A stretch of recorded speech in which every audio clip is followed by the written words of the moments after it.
Look. My name is Vincent. I'm 76 years old, and for the last 10 years, I've been mapping, not just for myself, but for dozens of friends, for complete strangers who found me through quiet whispers, the silent epidemic that steals our last decades. It's not just loneliness, although that's a brutal companion. It's a deeper, more insidious thief. It's the silent conspiracy, you see, the one we all tacitly agree to. We pretend everything is fine. We nod. We smile.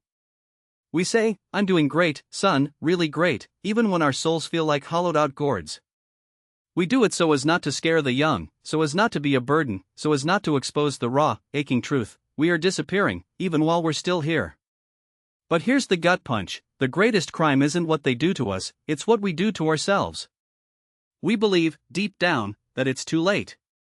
And that, my friend, is a lie that's stealing your story, your last chance at connection, your dignity. I'm here to tell you it's not too late, and I'm going to show you how to turn that biggest regret, that unsaid truth you carry like a stone, into a story that will not only set you free, but will force them, the distracted ones, to see you again. Not as a memory, not as a fixture, but as the vibrant, complex, flawed, magnificent person you still are. The enemy, you see, isn't just their indifference. It's our own resignation. It's the tyranny of toxic positivity that demands we plaster a smile over our pain, that tells us "just be happy, Grandpa," when our hearts are screaming for a real conversation. It's the pervasive myth that you can't teach an old dog new tricks, a lie that has built the walls of our own prison. You know exactly what I'm talking about, don't you? Let me paint a picture. Tell me if it doesn't hit you right in the chest. It's Sunday. Family gathering. The house is buzzing with life, with laughter, with the clatter of plates and the murmur of a dozen conversations. You're there. You're at the table, perhaps at the head, perhaps pushed a little to the side, a comfortable, familiar presence. The grandkids are buried in their phones, fingers flying across screens, giggling at things you can't see, don't understand. Your children, they're talking about work, about their mortgages, about school fees, about the stresses of their lives. And you try to tell a story. Maybe it's about something you saw on the news, a memory it sparked, a piece of wisdom from a lifetime of experience. You clear your throat. You know, that reminds me of a time, back in '68, when. Their heads might turn, briefly. A quick, polite smile. "Oh, that's nice, Dad," or "That's lovely, Grandma." Their eyes drift. Before you've even gotten to the punchline, before you've shared the insight that made the story worth telling, the conversation has already pivoted back. Back to their problems, back to the immediate, the urgent, the present that doesn't include your past. You weren't heard, were you? Not really. You were acknowledged. You were processed. Like a piece of furniture they admire for a second, then forget is even there. The feeling isn't anger, not exactly. It's something colder, emptier. It's the slow, sinking sensation of becoming part of the scenery again. Of being a silent, affectionate piece of the background. Your story, the one that held a piece of your soul, just dissolved into the ambient noise. And you shrink a little, don't you? You pull back. You tell yourself, it's okay. They're busy. They have their own lives. But it's not okay. It's never okay to feel like a memory, a ghost at your own family table. And then there's the mirror. Oh, the mirror at 5 a.m. The house is still. The world outside is a distant hum, not quite awake. Insomnia, a constant, unwelcome guest, has chased you out of bed again. You wander to the bathroom, switch on the faint, unforgiving light. And you see it. The face. It's familiar, of course, etched with every year, every laugh line, every worry. But it's also strange. Your hand reaches up, touches the skin. It's loose, paper-thin, alien. But the physical memory, the phantom touch, isn't of this present moment, this old skin. It's of a past love's hand on your cheek, a touch that made your blood sing. It's the sensation of sun on your face, wind in your hair, on an open road at 30, the world an endless, exciting promise. The question that echoes in the silence of that bathroom isn't "Who am I?" Oh, you know who you are. The question, the one that grips you, raw and trembling, is where is the person I was? Where did she go? Where did he disappear to? The vibrant, flawed, passionate, ambitious soul looking back from those youthful eyes? You try to conjure them, to recall the exact texture of their hopes, the intensity of their fears. But the reflection is a wall. It answers only with silence. The silence of the house, vast and empty, feels like the only answer. You feel a grief then, a grief for the life that was lived, yes, but more acutely, a grief for the you that was, a you that seems to have vanished, leaving behind only echoes and a body that feels like a borrowed suit. You look, you touch, and you don't recognize the hands that built a life, the eyes that saw so much, the mouth that once spoke with such fire. It's a profound, isolating moment, isn't it? A silent scream into the void of your own reflection. And then there's the public humiliation. The small indignities that prick and sting, leaving invisible bruises on your spirit. You go to the doctor's office. You've got degrees. You've raised children, made decisions that changed lives, built businesses, navigated complex relationships for decades. You approach the reception desk. The young person behind the counter, barely out of college, looks at you. Not quite at you, but through you. Then, they speak. Slowly. Loudly. Articulating each syllable with a deliberate, almost theatrical clarity, as if you're a child, or worse, someone with severe cognitive difficulties. Has. Your. AP. Point. Meant. AR. Rived? They might even lean in, as if a normal speaking volume would simply bypass your ancient eardrums. You blink. You feel the flush creeping up your neck. You want to snap back, to demand respect, to list your accomplishments. But you don't. You can't. The moment is too swift, too public. You take a breath, and you answer, yes, it has, and even to your own ears, your voice sounds small, meek, almost apologetic. You feel your dignity take a low blow, disguised as help, as patience, as societal kindness. It's not just rude. It's an erasure. It's being treated as less than, as a burden, as someone whose intellect and experience have simply evaporated. You walk away from that counter, your shoulders a little heavier, your spirit a little more bruised, thinking, is this who I am now? Is this all I am to them? The bitter recognition. You've felt it, haven't you? That silent, infuriating moment when you're treated like a prop, like a problem, like an empty vessel, when inside, you're still a raging sea of stories, wisdom, and unspent fire. This isn't just happening to you, my brother, my sister. This is the common thread, the unspoken pact of our generation. We are living in a culture that, in its relentless pursuit of youth, novelty, and the immediate, discards its elders with a terrifying efficiency. It's the modern rush, isn't it? The furious pace of life that has no time for nuance, no patience for a story that takes longer than a TikTok video. It's the pervasive fallacy that old people can't learn new things, a lie perpetuated by a society terrified of its own mortality.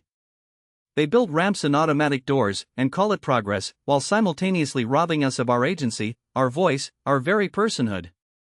They give us comfortable chairs and soft blankets, and tell us we're being cared for, while denying us the profound, stimulating connection that truly keeps us alive. But here's the hard truth, and I need you to hear this, because it's where our power truly lies. We don't just passively receive this dismissal. We comply. We stay silent. We accept the roles they've assigned us, the happy grandpa, the always cheerful grandma, the wise but ultimately irrelevant elder. We believe the social death sentence they've handed down. We internalize it. We say, oh, it's just how it is, and we retreat further into the silence. Look, studies show the aging brain isn't decaying, it's evolving. It craves novelty, it yearns for deep connection, for complex thought, not just childish pastimes. Neurologists are finding that the brain continues to form new neural pathways, that wisdom isn't just stored memory, it's an active, ongoing process. And those interviews with centenarians? You know what their greatest lament is? It's never money, never even physical pain. It's always love unexpressed, or adventure avoided, or a word left unsaid, a regret left festering because they thought it was too late to confess or pursue. I've seen it firsthand. My friend John, 82 years old, a man who, after his wife died, became a shadow in his own home. He stopped talking. He just nodded and offered polite, empty smiles. He internalized the whole thing. He thought his story was over. After using a simple technique I'm going to share with you, a way to actually force a new kind of conversation, to reclaim a piece of his own narrative, he called me, tears in his eyes. He said, "Vincent, it was the first time, after my wife died, that I felt I still had something to say worth hearing." Imagine that. Worth hearing. Not just processed. Heard. I understand this pain. I am one of you. I'm not some young guru from the internet, selling you feel-good platitudes. I'm a fellow traveler, an observer who watched the creeping invisibility steal not just my friends, but almost myself. I watched myself catch that internal thought, that insidious voice that would whisper, "No, let it go, Vincent, it's past your time. No one cares anymore." And I realized, with a shock that rattled me to my bones, that I was actively internalizing the social death sentence they'd handed down. I was complicit in my own disappearance. My moment of rupture, the day I stopped complying, was deceptively simple. I was sitting at my kitchen table, staring at an old photograph of Maria, a woman I'd loved with a fierceness that still hummed beneath my skin, an unrequited love from my youth. I had always carried that regret, that unspoken truth, that what if, like a heavy stone in my gut. And that day, something snapped. Instead of letting it fester, instead of dismissing it as old news, I started to write. Not to send, not to share, just to write. I poured out 50 years of unspoken words, of hopes, of the precise contours of that regret. And even without sending it, even without a single soul ever reading it, the weight lessened. The act of giving it form, of giving it voice, even just to myself, was a powerful, silent rebellion. It taught me that my past wasn't just in the past, it was still very much active in shaping my present, and I had the power to change its impact. From that day, I became a silent protocol breaker. I started experimenting, cautiously at first, then with growing confidence, on how to force a new kind of conversation. How to reclaim space, not with anger, but with presence. How to turn memory into something active, not just a dusty, nostalgic relic. How to speak in a way that commanded attention, not just polite acknowledgement. Tonight, I want to leave you with this: your story isn't over. Your experience, with all its pain, its mistakes, its quiet beauties, it matters. And it can still be heard. In fact, it needs to be heard. You are not a burden. You are not a memory. You are a living, breathing testament to a life lived, and there are ways to share that truth, to confess that intimate regret, to reclaim your name, that don't involve shouting, but rather, a quiet, insistent rebellion. Tomorrow, I'm going to reveal the exact way to tell a story to a distracted grandchild that will make them put down their phone, lift their head, and pay attention.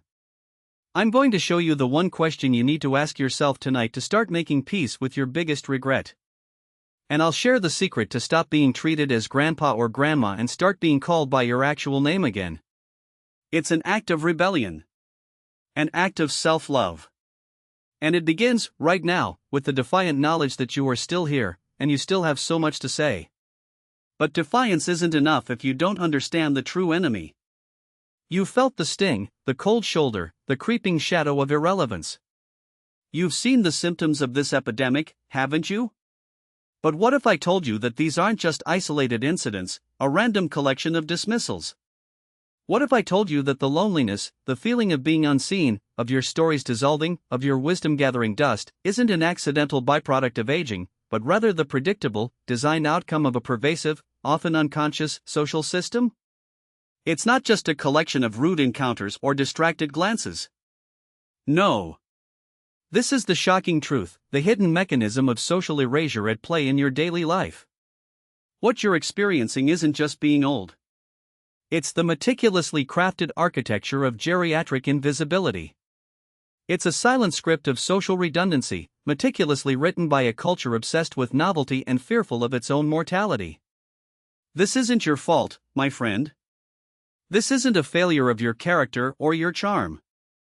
It is the predictable output of a system, a set of unspoken rules and cultural reflexes, designed to make you quietly disappear. Think of it as the poison of benevolent ageism. It's insidious because it's not always malicious. It often comes disguised as kindness, as care, as respect, but its outcome is the same: it marginalizes, it silences, it erases. Those micro-dismissals you feel, those subtle slights, the way your stories are cut short, these are death by 1,000 gentle cuts. Each one a tiny wound, barely noticed, but accumulating, stripping away your sense of self, your connection to the vibrant world you inhabit. This isn't just rude behavior, it's implicit age bias operating as a conditioned reflex of a youth-obsessed society. It's an automatic, unthinking devaluation of anything that doesn't fit into the current, fleeting moment. The true structure of the problem is this: you are caught in a vast network of emotional neglect, a silent epidemic that tells you your feelings of irrelevance are just natural, just part of aging. This is systemic narrative gaslighting, where your deeply felt reality of being unseen, unheard, and unwanted is replaced by a comfortable fiction for others, the fiction that you are happy, peaceful, content with your golden years. They project this image onto you, demanding you wear it, because your true story, your pain, your lingering desires, would force them to confront something uncomfortable about themselves and their own future. Now see the social mechanics. We can name these social threats, give them shape so we can fight them. There is the silent permission of familial neglect, where your own loved ones, busy in their own lives, implicitly give themselves permission to look past you, to skim over your experiences, to treat you as a cherished fixture rather than a dynamic, evolving person. There is the bureaucracy of polite disregard, evident in those doctor's office interactions, where efficiency and a superficial semblance of care override genuine human connection, reducing you to a data point, a demographic. And perhaps most insidious, there is the myth of the peacefully retired, a comforting fantasy for society that dictates that once you stop working, once your children are grown, you simply cease to desire purpose, excitement, or deep connection. You are supposed to gracefully fade, to become an ornament, content with quietude, needing nothing but comfort. This myth is what keeps the machine of your marginalization running quietly. You've been told so many ways to cope with this new reality, haven't you? Traditional solutions, empty promises that only deepen the wound. Let's dismantle them right now, expose them for the spiritual violence they truly are. Just keep busy, they say. Find a hobby. Fill your time. This is emotional pain management with band-aids. It's turning down the volume on your soul's cry for meaning while the cancer of insignificance keeps growing. A hobby fills time, yes, it occupies your hands, but it doesn't fill the void where your purpose used to be, where your vital connection to others once thrived. It allows you to become a skilled distraction artist, rather than a living, breathing testament to a life lived. Ask anyone who has spent years staying busy if the quiet hours of the night are peaceful or haunted by the question, did my life truly matter today? Am I just marking time until the end? The answer, if they are honest, is rarely peaceful. Then there's the insidious, it's just aging, be positive. Toxic positivity is spiritual violence against the elderly. It exhausts you, forcing a smile while a part of you is screaming inside that this isn't living, this is waiting. This isn't wisdom, it's a denial of authentic human experience. They demand you be a cheerful, grateful elder, no matter what internal storms you face, because your discomfort disrupts their comfortable narrative. True peace comes from confronting the truth of your situation, from giving voice to your pain and your desires, not from painting over it with cheap optimism. That kind of forced positivity isn't strength, it's a form of internal surrender. Rely on your family, the well-meaning advise. But this is often a recipe for resentful dependency. It may give you company, yes, a roof over your head, but it can sever the last threads of your autonomy and dignity. It forces you into a passive role, making you a guest in a life you built, a life that was once entirely your own. Love shouldn't feel like charity. It shouldn't come with the unspoken condition that you cease to be a complex, self-directed individual and instead become an object of care. This dependency, however loving, often reinforces your invisibility, transforming you from an active participant into a managed presence. And finally, the most dangerous lie of all, just accept it. It is what it is. This is a mandate for surrender disguised as wisdom.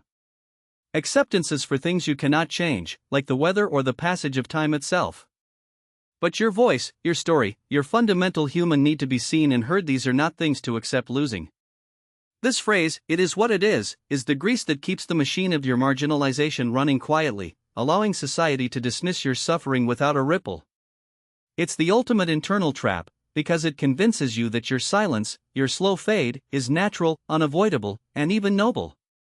This engine of dismissal has been humming along, quietly stripping away the agency and dignity of elders for decades, but it wasn't always this invisible. In the 1970s and 80s, brilliant, often overlooked, gerontologists and social psychologists began mapping what they called the psychic violence of role loss.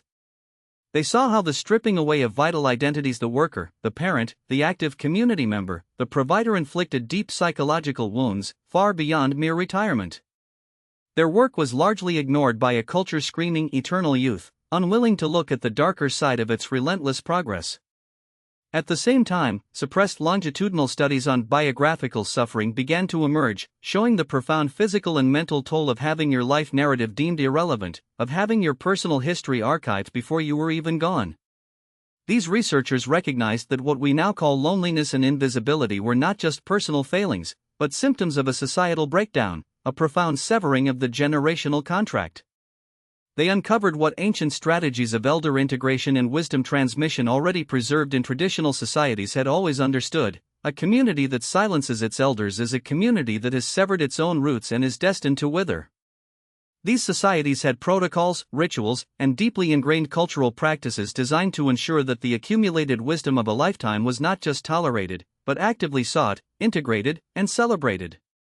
They knew that relevance wasn't something to be earned in new and old age, but a birthright, a sacred trust passed down through generations. My journey, those 10 years of mapping this silent epidemic, led me to synthesize these forgotten truths, these suppressed studies, these ancient wisdoms, and my own experiments, into a powerful, actionable understanding. I call it the Narrative Reclamation Protocol. This isn't about blaming anyone. It's about empowering you. The Narrative Reclamation Protocol teaches you to see the invisible social wires that have subtly pulled you to the sidelines. It's a cognitive armor against irrelevance, a structured way to disarm the internalized trap of "my time is over" before it snaps shut on your remaining years. It transforms the feeling of being forgotten into a readable page from society's own manual on how to discard people, allowing you to understand the game, and therefore, to change its rules. This protocol isn't a quick fix. It's a complete paradigm shift, a way of understanding and interacting with the world that reestablishes your inherent value, not because of what you do, but because of who you are and what you carry. Imagine, for a moment, what this reclamation feels like. Paint these pictures in your mind, because they are not distant dreams, but achievable realities once you apply this protocol. First, imagine reclaiming your life's narrative. You sit with a grandchild, or perhaps your own adult child, and instead of settling for the same safe anecdotes you've told 100 times, the ones that garner a polite nod and a quick segue, you share a real, messy story from your youth. Not just the triumphs, but a genuine failure, a profound fear you overcame, a reckless joy that defied expectations, a vulnerability you've always held close. You don't sugarcoat it, you don't simplify it. You present it as the complex, nuanced truth of your lived experience. And you watch their eyes widen. They aren't just listening, they are genuinely engaged. They are meeting the real you, the complex, flawed, magnificent person you still are, not the sanitized grandparent character society expects you to play. That connection, that bridge across generations built on raw authenticity, is a treasure beyond measure. It allows them to see themselves in you, to recognize their own emerging struggles and triumphs in your long ago ones, forging a bond far deeper than superficial affection. You become a guide, an oracle, not a relic. Next, imagine breaking the cycle of silent suffering for yourself. You wake up and instead of following the empty script of the day, that quiet acceptance of invisibility, you perform one deliberate act of non-compliant presence. Perhaps you call someone you haven't spoken to in a while, and instead of the usual "I'm fine, how are you," you say, "I need to tell you something I've never said before." Or perhaps you simply refuse to let a conversation drift away from your contribution. You gently but firmly guide it back, asserting your right to be heard. You don't do it with anger, but with an unshakable sense of your own worth. You feel the internal shift, the subtle but profound sensation of reclaiming your own agency, of being the author of your day, rather than merely a character in someone else's. The heavy stone of unsaid regret, of unheard truth, begins to lighten, begins to crumble. This isn't about being loud, it's about being undeniably present, about occupying your space in the world with dignity and intention. And finally, picture yourself transforming loneliness into an unshakable authority. You look in the mirror, not at 5 a.m. in the dark, but in the full light of day, and you no longer see a fading person, a borrowed suit. You see a living archive, a specialist in a century you helped shape. Your wrinkles are not just signs of age, they are the topography of a map others desperately need to navigate their own future. Your experiences are not just memories, they are data points, lessons, warnings, and inspirations. You recognize yourself not as obsolete, but as indispensable. Your very existence becomes a quiet, powerful declaration of expertise, a testament to resilience, a beacon of wisdom. You become a guardian of perspective, an anchor in a world adrift in constant change. The loneliness doesn't vanish entirely, perhaps, but its sting is replaced by a profound sense of self-worth, an internal authority that cannot be diminished by external disregard.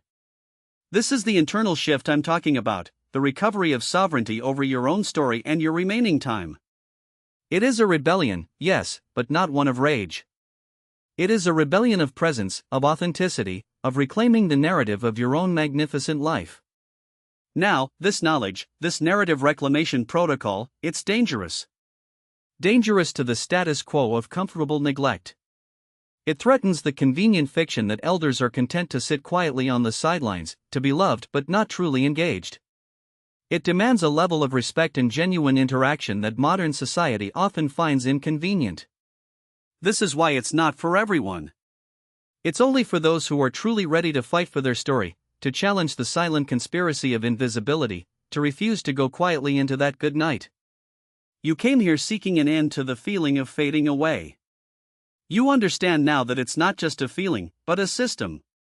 And you understand that the solution isn't to retreat further, but to engage, to reclaim.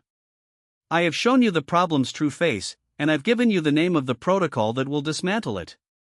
Tomorrow, when the clock strikes the same hour, I will reveal the first practical step to disarm the invisibility trap. I'll give you the exact questions, the precise framework to begin applying the Narrative Reclamation Protocol. When your time comes, and it comes for us all, the difference won't be in the years you had, but in the ownership you claimed over the story of those years in the final, vibrant chapter. Don't miss it.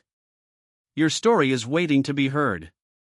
You've seen the architectural drawings of your own invisibility, the psychological schematics of social erasure.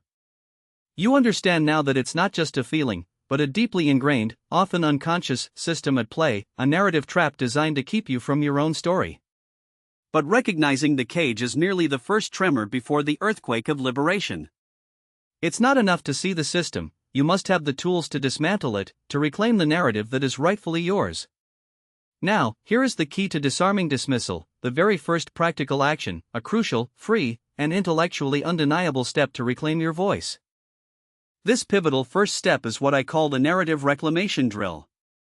For 1 week, a mere 7 days, you will carry a small, inconspicuous notebook with you, or perhaps keep a digital note open on your phone, something easily accessible but private. Every single time you feel that familiar shrinking sensation, the sudden interruption that leaves your thought unfinished, the patronizing tone that minimizes your experience, the conversation that inexplicably swivels away just as you begin to offer a valuable insight, the eyes that glaze over before you've even reached the crux of your point, you don't just swallow it. You do not absorb it, you do not internalize it, and you certainly do not dismiss it as just how things are. Instead, you immediately, or as soon as privacy allows, document it. This is not journaling your sadness or chronicling your frustration, though those emotions are valid. This is an act of forensic sociology on your own life, an analytical dissection of moments that previously inflicted diffuse, unidentifiable pain. Your entry will be precise, a single sentence encapsulating the incident. It might look something like this: today, at, time, in, context, e.g., family dinner, grocery store, doctor's office, person/action, e.g., my son, the cashier, the nurse, used, specific tactic, e.g., infantilization, abrupt topic diversion, speaking over me, ignoring a direct question, to enforce, expected role, e.g., silence, compliance, passive listening, absence of independent thought. You are not simply recording an event, you are categorizing a phenomenon. You are transforming amorphous emotional injury into concrete, classified data. You are moving it from the churning, wounded heart to the cool, analytical mind. This is the precise moment you cease to be merely a target of erasure and fundamentally transform into the lead researcher of your own visibility. Think of it, the very act of identification shifts your internal state. When you can name the tactic, you disrupt its power. When you label the mechanism, you reveal its artifice. The sting of being dismissed lessens, not because the dismissal itself is any less real, but because you are no longer passively absorbing it as a personal failing. You are actively analyzing it as a systemic interaction. This drill inoculates you against the gaslighting of social invisibility. It proves to you, incontrovertibly, that these moments are not figments of your imagination, nor are they isolated incidents of rudeness. They are patterns, tactics, and mechanisms. For a single week, you become the silent auditor of your own narrative landscape. This is the genesis of your psychological antibody, the first shot in reclaiming your story. It's simple. It's free. And its power is profound, because it transforms you from object to subject, from recipient of the narrative to its meticulous, discerning observer. Now, listen closely to a story of reclamation, a powerful testament to how this seemingly small act can ignite an inferno of transformation. This isn't just theory, it's a blueprint for a life reborn. A woman, let's call her Eleanor, in her mid-70s, reached out to me, her voice initially hesitant, tinged with a lifetime of polite silence. She'd spent years feeling the slow fade, the subtle diminishment of her presence within her own family. Her opinions, her experiences, her hard-won wisdom, were increasingly met with that dreaded, dismissive phrase, "Oh, okay, dear," or "That's nice, Mom, anyway." A conversational dead end that expertly steered the narrative away from her, leaving her adrift in the quiet corners of family gatherings. She'd tried asserting herself, only to be met with bewildered looks, or worse, a gentle, infantilizing patience that felt like a pat on the head.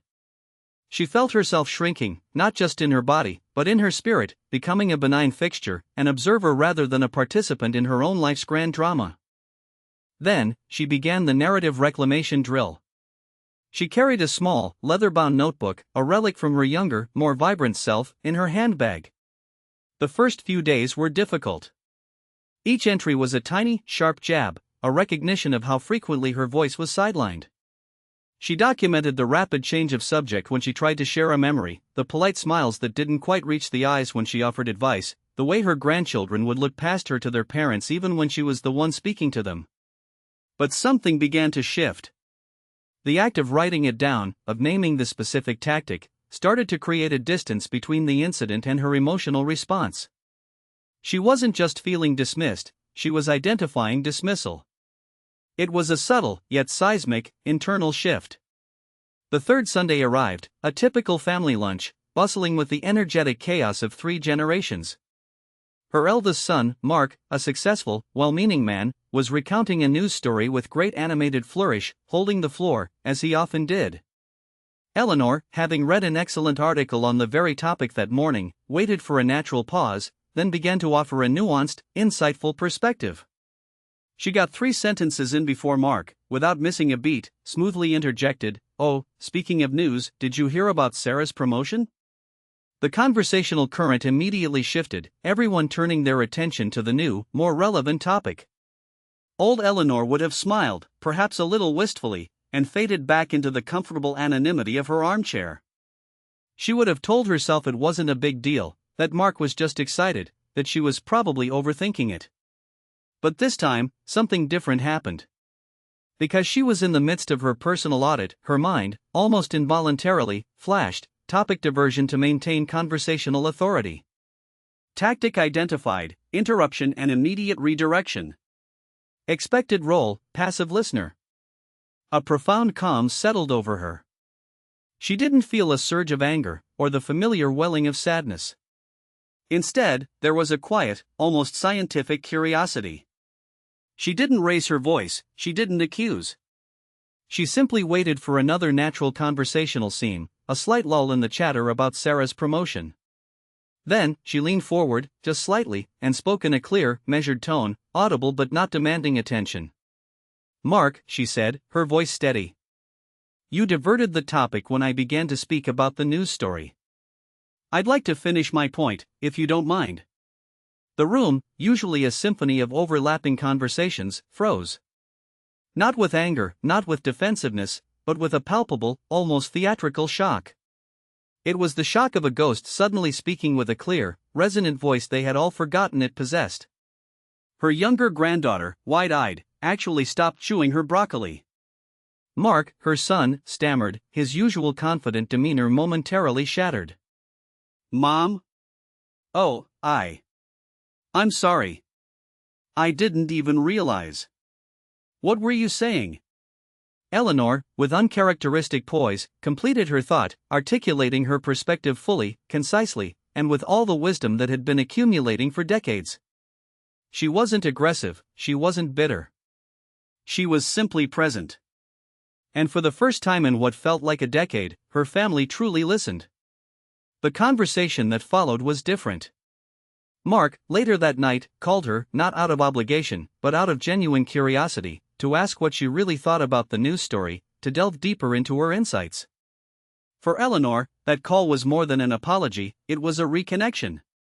For the first time in so long, she felt heard, not just as a mother or a grandmother, but as a mind, a repository of thought and experience, a valuable contributor to the discourse of her own life and the lives of those around her.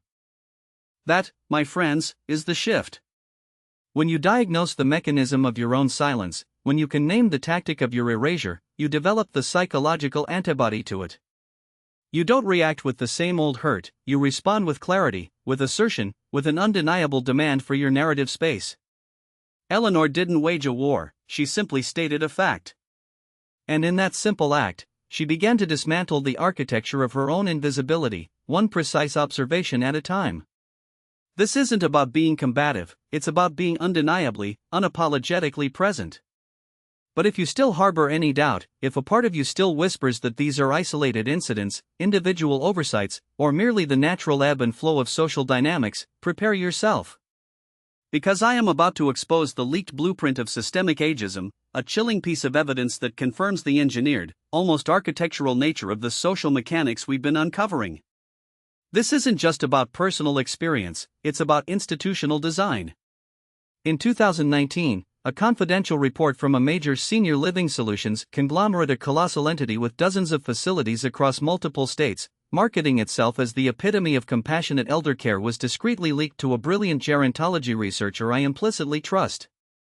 The title of this internal document, stark and unadorned, was Market Optimization: Managing Resident Autonomy versus Operational Efficiency.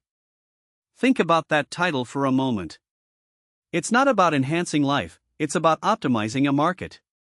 It's not about fostering genuine independence, it's about managing autonomy against the cold calculus of operational efficiency. And then, on page 14, tucked away in a section analyzing resident engagement strategies, lies a line that should chill you to your core, a line that lays bare the cynical underbelly of benevolent neglect. It reads, and I quote, "Programs emphasizing busyness and positivity reduce complaints related to existential distress by 72% and lower demands on staff time, while requiring no structural change to the paternalistic care model. They are the most cost-effective tool for managing the problem of late-life meaning." Let that sink in, truly and completely. It isn't a recommendation for enrichment, it's a prescription for pacification. The goal of many activities you are encouraged to participate in, the endless bingo games, the superficial craft sessions, the forced sing-alongs, is not primarily to enrich your life, to foster deep connection, or to stimulate genuine intellectual engagement. Its explicit, documented purpose is to manage your discontent, to occupy your time and your mind so that the machine of benign neglect runs smoother, more quietly, and more profitably. These activities are designed to reduce complaints related to existential distress, a euphemism for the gnawing emptiness, the profound sense of unfulfillment that arises when your narrative has been stolen. They are designed to lower demands on staff time, meaning less individualized attention, less genuine engagement, less need for staff to address the complex emotional and intellectual needs of residents. And all of this, crucially, without requiring any structural change to the paternalistic care model, the very model that strips you of agency and decision-making power in the first place. This document, this clinical, corporate exposé, is the smoking gun. It proves, beyond a shadow of a doubt, that you are not crazy for feeling empty amid the forced smiles and scheduled fun. You are not imagining the void. The void is, in many cases, an intended product, a calculated outcome.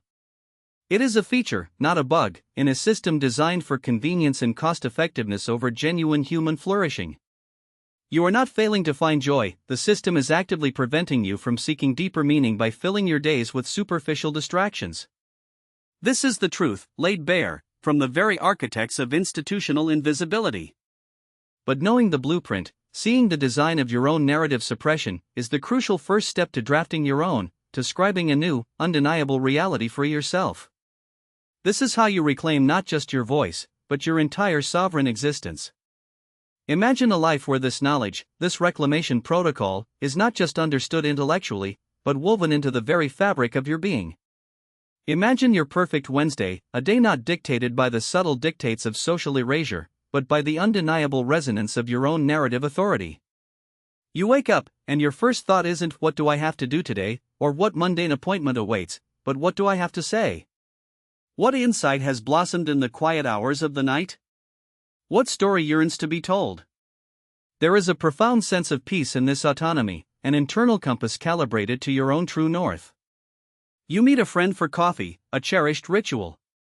They begin, as many do, to tell you about their grandkid's latest achievement, a detailed recap of a soccer game, full of youthful exuberance. But then, something extraordinary happens. They pause. They look at you, truly look at you, their eyes holding yours. And they ask, not out of politeness, but out of genuine curiosity, "But what do you think about all this? What's been on your mind lately?" You don't have to fight for your space, it's offered. You don't have to interrupt, you are invited. The conversation becomes a true exchange, a tapestry woven with threads from both your lives, rich with shared meaning and mutual respect. Later, perhaps you have an appointment with your doctor, or a new nurse. The well-meaning healthcare professional begins to speak, slowly, loudly, articulating each word with an exaggerated precision, as if you are a child, or hard of hearing despite no indication you are. But you are no longer the silent recipient of this unintentional infantilization. You gently, calmly, and with a quiet authority that brooks no argument, interrupt their cadence. "I can hear you perfectly at a normal volume," you state, your voice even, clear. "Please proceed as you would with any other adult patient." The adjustment is instant, almost imperceptible to an outsider, but profound to you. The nurse's posture subtly straightens, their tone modulates, their eyes meet yours with newfound respect. The interaction shifts from a paternalistic monologue to a respectful dialogue. You haven't caused a scene, you have merely asserted your inherent dignity. You go home. Your daughter calls, her voice a whirlwind of activity, rushing through small talk, eager to share her day, her worries, her plans, often leaving little room for your own narrative. Instead of the habitual, passive "I'm fine," or "everything's good, dear," you say, with a deliberate pause that commands attention, "Let me tell you about something quite remarkable I realized today. It changed the way I see everything." And she listens. She truly listens, because you have not only offered a compelling invitation, but you have also cultivated a presence that demands it. You hang up the phone, not with the old familiar emptiness, not with the lingering sense of having been talked at rather than to, but with a profound sense of completion, of having been seen, heard, and acknowledged in the fullness of your being. You walk over to the chair by the window, the one where you used to sit and watch the world go by, often feeling like a detached observer of a life that was happening elsewhere. You sit down, but it's no longer just a place to idly pass the time. It's your command post. It's the seat of your narrative sovereignty. You look out, not with resignation, but with a vibrant sense of anticipation, knowing that every interaction, every thought, every moment is now imbued with your intentional, self-authored narrative. This is what happens when you stop playing the role written for you by a society that prefers you silent, and start writing your own lines, directing your own scenes, and claiming your own spotlight. This is the life that awaits, the life that is your birthright. So now you hold the first key to unlocking this incredible transformation. You've heard the undeniable proof from lives reclaimed from the suffocating grip of silence. You've seen the corporate memo that admits, with chilling clarity, that your passivity is often the intended product, a deliberate outcome of a system designed for efficiency over humanity. You can now vividly visualize the sovereign life, a life of profound presence and undeniable narrative authority, that is your inherent birthright. This means you are ready. Ready for the complete architecture, the comprehensive, step-by-step system to not just notice the next dismissal, not just to document the next moment of invisibility, but to dismantle its power utterly and completely. You are ready to reclaim your past, to invigorate your present, and to dictate your own future with unwavering clarity and strength. Stay right here. Because awareness without concrete action is merely a more precise, more painful form of suffering. And you? You have far too much left to say, too much wisdom to share, too much life to live, to settle for that any longer. The pathway forward, the true road to reclaiming your sovereign self, begins now. It's not a path for the weary, but a path to freedom from weariness, a deliberate dismantling of the subtle structures that have rendered your light dimmer than it ought to be. We are not just understanding the problem, we are building the solution. This is your complete reclamation protocol, a structured, compassionate, and profoundly powerful set of actions designed to bring you back into full, vibrant presence. Step 1: The Daily Sovereignty Audit. For the next 7 days, you will implement a crucial upgrade to the mere act of noticing. You won't just note the moments of dismissal, the subtle slights, the conversational cuts. You will categorize its emotional payload. Is this a wound of irrelevance, that sinking feeling of being overlooked, of your contributions or presence simply not registering? Or is it a sting of condescension, the patronizing tone, the unsolicited advice that implies you lack basic competence, the conversations spoken at you rather than with you? Perhaps it's an ache of silenced memory, the abrupt interruption when you begin to share a story, the hurried change of subject when your past tries to surface, the implicit message that your lived experience is boring or irrelevant to the present moment. At the close of each day, or whenever you have a quiet moment, you will review these categorized moments. For each incident, you will give it a score, from 1 to 5, on how much it truly dimmed your light. A score of 1 might mean a minor, fleeting annoyance, a 5 signifies a deep, pervasive sense of invalidation that lingered. This isn't about dwelling in the negativity. This is about transforming your pain, your discomfort, into a precise, actionable map. You are becoming the cartographer of your own emotional landscape, and a map, clear and detailed, gives you undeniable power over the territory. It moves you from a state of vague, shapeless unease to one of defined, understandable data. This objective analysis is the first step in disarming the emotional ambush. It transforms the amorphous "I feel bad" into "I felt a sting of condescension that dimmed my light by a 3, when my neighbor assumed I couldn't open the jar." This clarity is revolutionary. It allows you to see the pattern, to recognize the external forces at play, rather than internalizing them as personal failings. It creates a critical distance between you and the incident, allowing you to observe, rather than merely absorb. This daily practice is not an emotional indulgence, it is a strategic intelligence-gathering mission on behalf of your own soul. It is the beginning of understanding the true impact of these microaggressions on your spirit, not just in the moment, but cumulatively. Over time, you will begin to see patterns, identifying not just who or what triggers these feelings, but more importantly, how your own internal landscape reacts, giving you the power to anticipate, to prepare, to protect your inner peace proactively. This precise naming and scoring is a radical act of self-awareness, a necessary foundation for any true reclamation. It says, unequivocally, I matter enough to understand what hurts me, and I will not let it remain undefined. Step 2: The 60-second reclamation ritual. Once you have named and scored the day's encounters, you will perform a 60-second mental ritual. This is your personal, sacred space, a moment of profound self-communion. Find a quiet spot, close your eyes if it feels comfortable, and take a deep, slow breath. As you breathe in your mind, you will clearly and kindly say, I see you, name the feeling. You are a visitor, not a resident. You came from outside, from a world that sometimes forgets the fullness of life. You do not define my home, my essence, my worth. Hold that thought, that clear declaration, as you gently release your breath. As you breathe out, visualize that feeling, the wound, the sting, the ache gently leaving your body, like a wisp of smoke or a leaf carried away on a stream. It's not a forceful expulsion, but a gentle release, an acknowledgement that it does not belong to your core. Then, breathe in again, filling yourself with peace.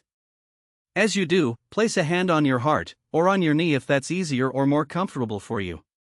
And then, you will whisper, or simply think with profound conviction, one true thing about yourself that moment tried to erase. It could be, I am a teacher who shaped many minds. I built a home with my own hands. I know how to fix an engine, and once saved a family trip with my ingenuity. I loved deeply and completely, and my heart is still open. I raised children who are good people. I created beauty with my art. I have always been resilient. I am curious and always learning. It doesn't need to be monumental, it just needs to be true for you. This ritual is your psychic broom. It sweeps out the accumulated dust of other people's disregard, the subtle debris of dismissal, and in its place, reaffirms the permanent, beautiful, and undeniable furniture of your soul. It reminds you that despite external narratives, your internal reality is rich, whole, and unassailable. This 60-second journey is a daily act of returning to self, a sacred pause that inoculates you against the creeping narrative of invisibility. It is a moment where you actively choose to reinforce your inner fortress of self-worth, reminding yourself that your value is intrinsic, not externally granted or withdrawn. It's a powerful counter-narrative, spoken directly to your own spirit, bypassing the external noise and reaffirming the quiet, persistent truth of who you are. This isn't just about feeling better, it's about actively rebuilding and reinforcing your emotional and psychological resilience, ensuring that each day, you end not diminished, but renewed and strengthened by your own self-acknowledgement. Step 3, the microscript of presence. This is your practical, real-world tool for your next encounter, a way to gently but firmly re-establish your presence in the social space. You prepare one simple, gracious, unassailable sentence for each category you identified in Step 1. These are not aggressive retorts, they are elegant, firm assertions of your right to exist fully in the conversation. For the wound of irrelevance, when you feel yourself being overlooked, your script is, I'd like to add something to that, if I may. It's polite, but it's also a statement of intent, an insertion into the conversational flow that cannot easily be ignored. For the sting of condescension, when someone talks down to you or assumes your incapacity, your script is, I appreciate your help, but I've got this. Or, thank you for the suggestion, I'll consider it, but I usually handle this myself. It acknowledges their input without ceding your autonomy. It subtly communicates that you are a capable adult, not a child. For the ache of silenced memory, when your story is cut off or dismissed, your script is, that reminds me of a time. And then you simply begin speaking, calmly and clearly. You do not ask for permission, you do not apologize for taking up space. You are not starting a fight or trying to dominate the conversation. You are simply laying down a plank of your own presence in the conversational flow, creating a stable platform for your voice. You are teaching people, through gentle, consistent action, how to be with you not as a ghost, not as a concept, but as a vibrant, living, contributing individual. These microscripts are the verbal equivalent of stepping into the light. They are practiced assertions that, when deployed consistently, begin to subtly shift the dynamics of your interactions. They require courage, yes, but also a deep understanding that your right to speak, to contribute, to be heard, is inherent. This is not about winning an argument, it is about reclaiming your right to participate. It is about gently but firmly establishing boundaries around your narrative space, ensuring that your voice is included, your experience valued, and your presence acknowledged. Each time you use a microscript, you are not just speaking a sentence, you are performing an act of self-sovereignty, affirming your place in the world. Now, let's understand why these steps are so profoundly effective, tying them directly to the core emotional needs that often get neglected in our later years: autonomy, legacy, and connection. Step 1, the daily sovereignty audit, directly restores cognitive control. It takes the vague, debilitating fog of feeling bad or being ignored and transforms it into specific, manageable data. This is a powerful antidote to helplessness. When you name something, you gain power over it. This process reframes your experiences from passive suffering to active observation, giving you back the intellectual agency that erasure tries to steal. It transforms you from a victim of circumstance into an active researcher of your own experience, which is an inherently empowering shift.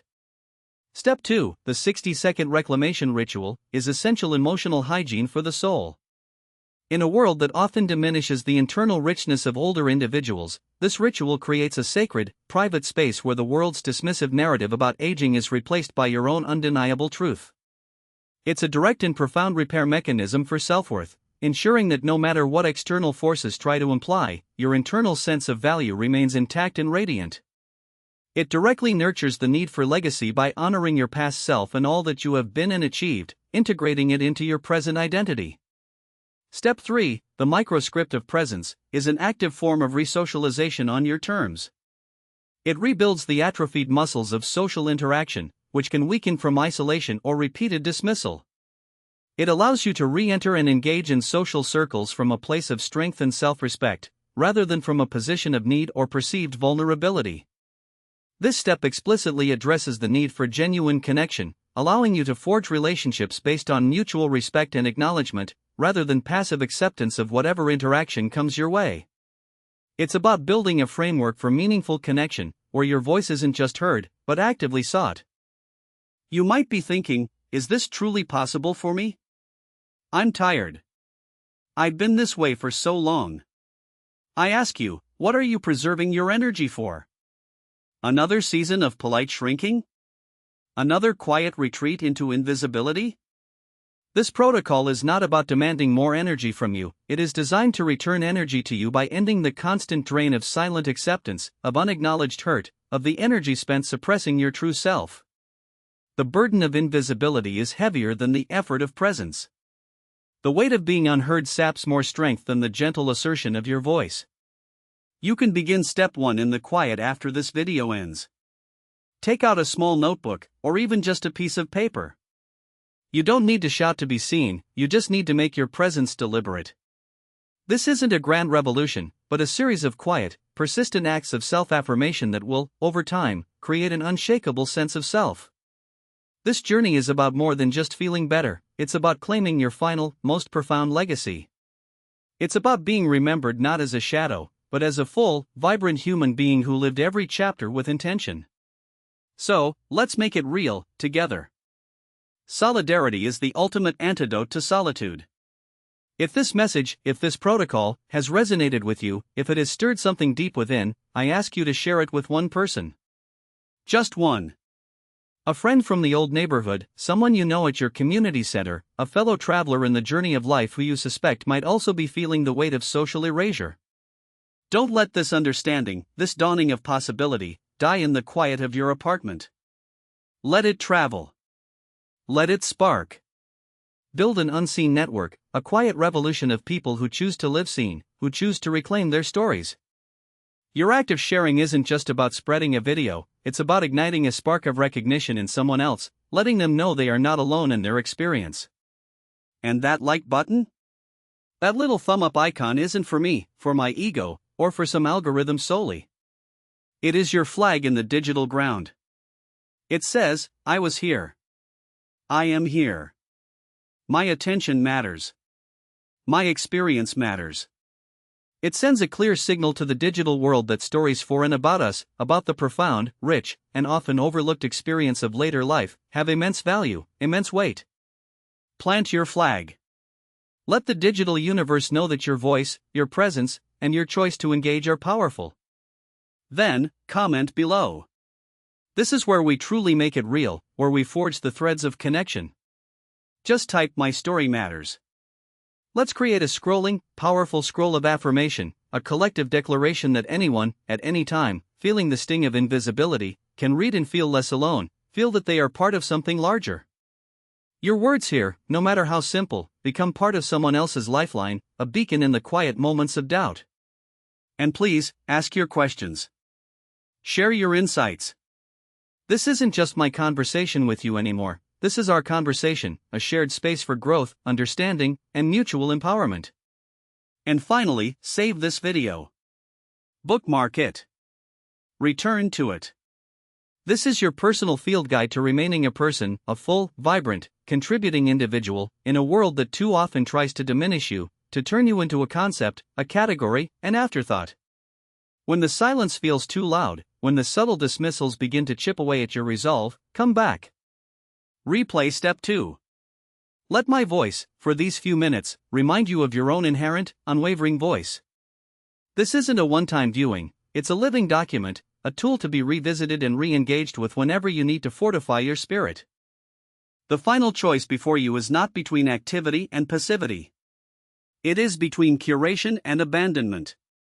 You are the curator of your final, most magnificent exhibit, the exhibit of your own lived life. Will you allow others, with their limited perspectives and often unconscious biases, to write the placards that explain you, to define your worth, to summarize your journey? Or will you take up the pen, with newfound clarity and unwavering resolve, and write them yourself? This protocol is your pen. You have lived too much, loved too hard, survived too long, and learned too deeply to become a ghost in your own life story. Take the pen. Write one true sentence today. Then write another tomorrow. This is how we reclaim not just our stories, not just our narratives, but our very souls, our essence, our undeniable right to be here, now, gloriously and unapologetically seen. Now, go and be.